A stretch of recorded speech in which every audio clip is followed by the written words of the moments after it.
Exercise 8.2 का fourth question है। A B C D एक समलंब है जिसमें ए बी समांतर है डी सी के, साथ ही बी डी एक विकर्ण है और ई भुजा ए डी का एक मध्य बिंदु है। यहाँ तक के देखते हैं पहले क्वेश्चन को। ए बी सी डी एक समलंब है, ये हमने एक ए बी सी डी एक समलंब बना दिया। उसके बाद क्या कह रहा है कि ए बी जो है वो समांतर है डी सी के, ये दोनों आपस में समांतर हैं। साथ ही बी डी एक विकर्ण है और ई भुजा ए डी का मध्य बिंदु है। ठीक है, इतना समझ गए। उसके बाद ई से होकर एक रेखा, ई से होकर के एक रेखा ए बी के समांतर खींची गई है। ए बी के समांतर एक रेखा खींची गई है जो ई पॉइंट से पास हो रही है। ठीक है, जो बी सी को एफ पर प्रतिच्छेद करती है। BC जो रेखा है उसको F पर काट रही है, प्रतिच्छेद कर रही है। दर्शाइए कि F भुजा BC का मध्य बिंदु है। हमें ये शो करना है कि ये जो F पॉइंट है ये इस भुजा BC का मध्य बिंदु है। ठीक है, मध्य बिंदु की बात हो रही है तो ऑब्वियस सी बात है भी मध्य बिंदु प्रमेय तो हमें यूज़ करनी ही करनी है। ठीक है, अब मध्य बिंदु प्रमेय कहाँ पर यूज़ होती है? जहाँ पर भी आपको त्रिभुज दिखाई दे और एक रेखा काटती हुई दिखाई दे। ठीक है, तो हम पहले इस त्रिभुज को देखेंगे क्योंकि हमें पता है कि ई जो है इस भुजा का मध्य बिंदु है, ये हमें दिया हुआ है। ठीक है, तो अगर ये इसका मध्य बिंदु है तो हम यहाँ पर देखते हैं त्रिभुज ए बी डी में। ठीक है, ई मध्य बिंदु है, ए डी का। ठीक है, दूसरा ये जो रेखा है ई एफ, और यहाँ हम शॉर्ट में बोलेंगे ई जी। ठीक है, यहाँ इसको भी एक नाम दे दिया हमने इस पॉइंट को जी। ई जी जो है समांतर है ए बी के। ठीक है, क्यों? क्योंकि जब ये पूरी रेखा समांतर है तो इसका एक पार्ट भी समांतर होगा ए बी के। ठीक है, तो ये दोनों एक दूसरे के समांतर हैं। ई मध्य बिंदु है ए डी का, ई जी समांतर है ए बी के। तो यहाँ से हम मध्य बिंदु प्रमेय का विलोम उल्टा लेंगे। ठीक है, अतः मध्य बिंदु प्रमेय के विलोम के अनुसार जी बी डी का मध्य बिंदु होगा। ठीक है, मध्य बिंदु प्रमेय कहती है कि अगर कोई त्रिभुज की दो भुजाओं के मध्य बिंदुओं से कोई रेखाखंड जा रहा है तो वो ए बी के समांतर होगा। तो इसका उल्टा भी ट्रू होगा कि अगर ए बी के समांतर कोई ई जी है, ठीक है, और वो इसकी एक भुजा के मध्य बिंदु को काट रहा है तो जो दूसरा बिंदु होगा वो उस दूसरी भुजा का मध्य बिंदु होगा। ठीक है, ये विलोम है मध्य बिंदु प्रमेय का। ठीक है, तो यहाँ से हमें ये पता चल गया कि भाई जी जो है वो बी डी का मध्य बिंदु है। हमें प्रूफ किसको करना है? एफ को। ठीक है, तो अब हम त्रिभुज ले लेंगे, त्रिभुज बी सी डी में। ठीक है, जी मध्य बिंदु है बी डी का, जी बी डी का मध्य बिंदु है और जी एफ समांतर है सी डी के। क्यों? क्योंकि सी डी जो है वो ए बी के समांतर है और ये ए बी के समांतर है, तो ये दोनों भी आपस में एक दूसरे के समांतर होंगी। तो फिर से मध्य बिंदु प्रमेय के विलोम से एफ जो है वो बी सी का मध्य बिंदु होगा। मध्य बिंदु प्रमेय के विलोम के अनुसार। ठीक है, एफ जो है वो बी सी का मध्य बिंदु होगा। यही हमें इस क्वेश्चन में प्रूफ करना था। फिफ्थ क्वेश्चन है, एक समांतर चतुर्भुज ए बी सी डी में ई और एफ क्रमशः भुजाओं ए बी और सी डी के मध्य बिंदु हैं। ये ABCD एक समांतर चतुर्भुज है। EAB का मध्य बिंदु है, FCD का मध्य बिंदु है।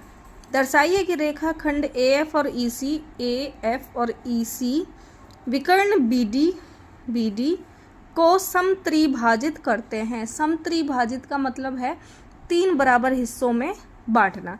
तो ये जो रेखाखंड हैं ये इस विकर्ण को समत्रिभाजित कर रहे हैं, ये हमें प्रूव करना है। मीन्स ये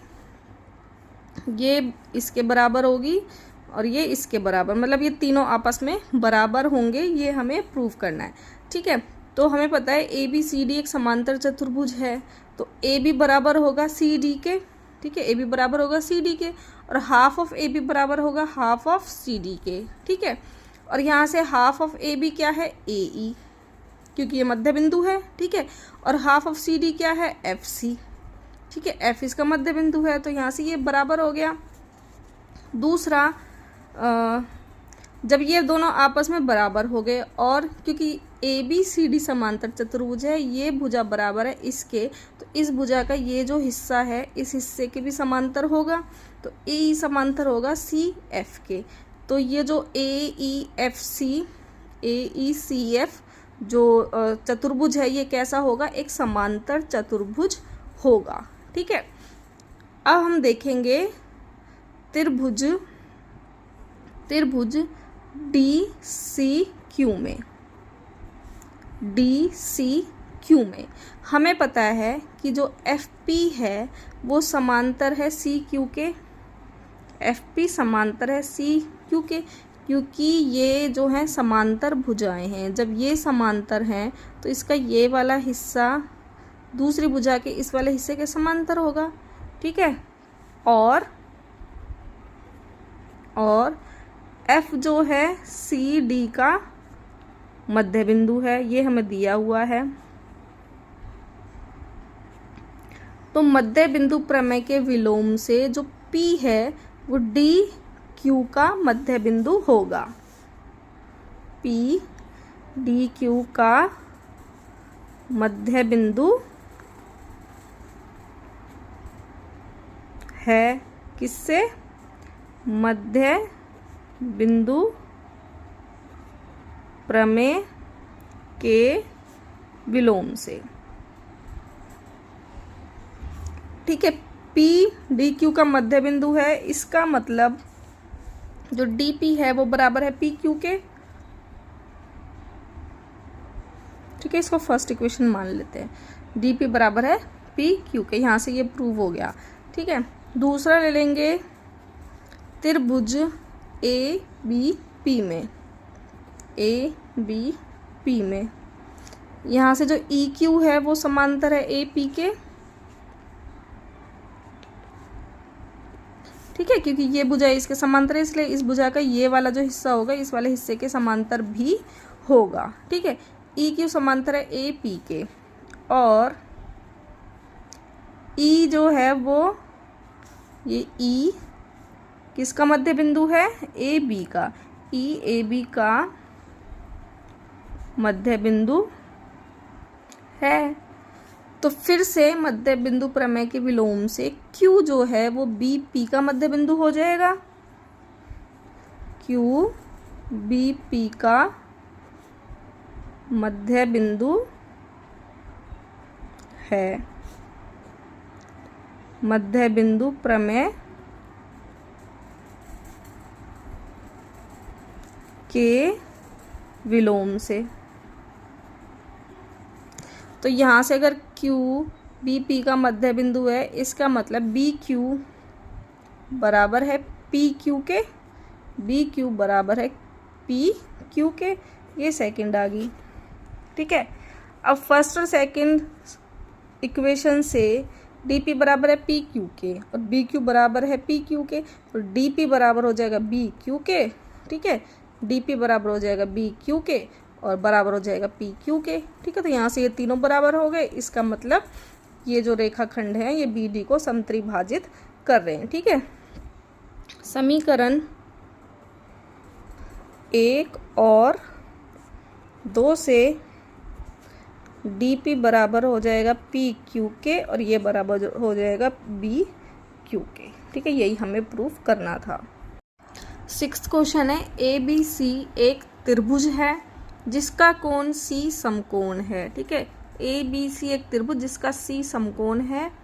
कर्ण AB के मध्य बिंदु M से होकर BC के समांतर खींची गई रेखा, ठीक है, ये मध्य बिंदु है, इससे होकर के एक रेखा खींची जो BC के समांतर है।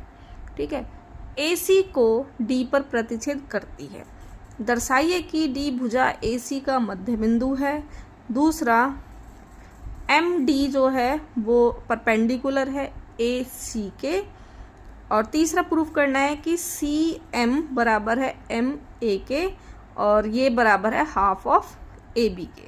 ठीक है, तो पहला प्रूफ करेंगे हम, D भुजा AC का मध्य बिंदु है। ठीक है, तो हम ले लेंगे त्रिभुज ABC में। ठीक है, जो DM है वो समांतर है BC के।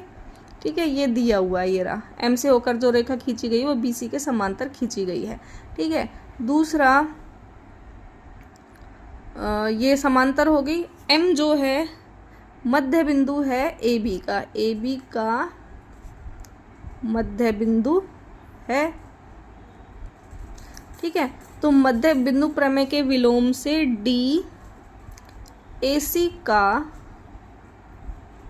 मध्य बिंदु है। किससे? मध्य बिंदु प्रमेय के विलोम से। ठीक है, तो यहाँ से पहला प्रूफ हो गया। दूसरा में दिखाना है कि MD जो परपेंडिकुलर AC के। ठीक है, MD परपेंडिकुलर है, इसका मतलब हमें ये जो एंगल है ये 90 डिग्री का प्रूव करना पड़ेगा, एंगल ADM। ठीक है, तो त्रिभुज ADM में और त्रिभुज ACB में। ठीक है, जो एंगल है एंगल ADM वो बराबर होगा एंगल ACB के। क्यों? क्योंकि कैसे कोण है, ये संगत कोण है।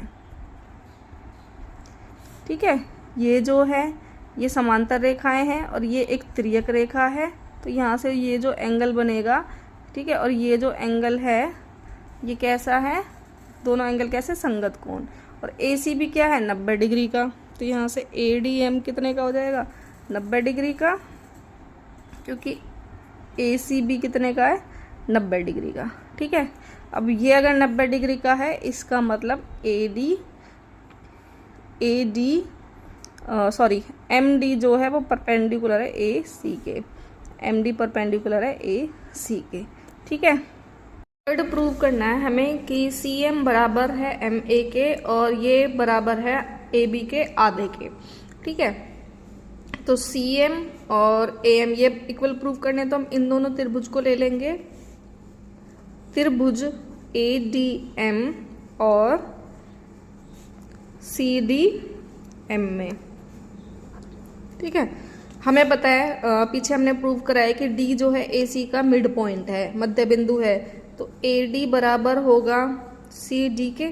ठीक है, दूसरा ये वाला जो एंगल है वो इस वाले एंगल के बराबर होगा, दोनों कितने डिग्री के हैं, 90 डिग्री के, तो एंगल ADM बराबर होगा एंगल CDM के, दोनों कितने के हैं, 90 डिग्री के।